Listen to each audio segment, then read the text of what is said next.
Mas lalo pang pinaigting ang pagkakaroon ng maayos na relasyon sa komunidad, kaya naman matagumpay na naganap ang isang serbisyo karaban na naisagawa sa Aroroy, Masbate ng RPSB Team Pinanaan. Police si Staff Sergeant Irene Hanitria Abad, ibalita mo.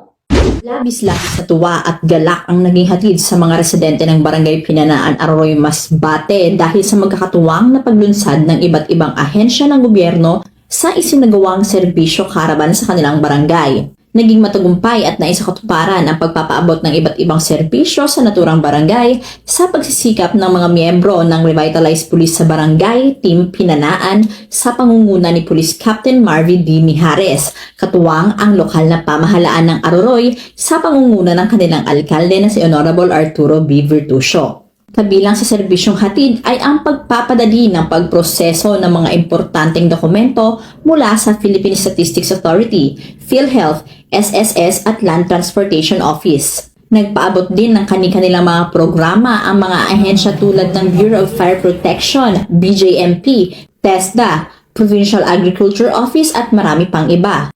Nagpapasalamat po ako sa RPSB na pumunta dito sa Pinanaan. Dinala nila yung mga ahensya ng gobyerno para sa amin.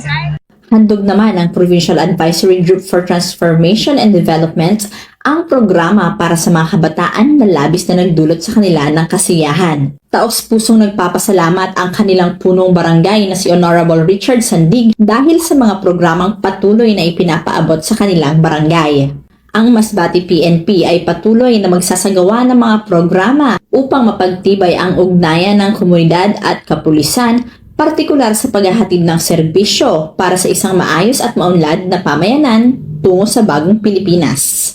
Mula dito sa Aroroy, Masbate, ako ang inyong PNN correspondent, Staff Sergeant Irene Hanitria Abad, alagad ng batas, tagataguyod ng Balitang Pulis.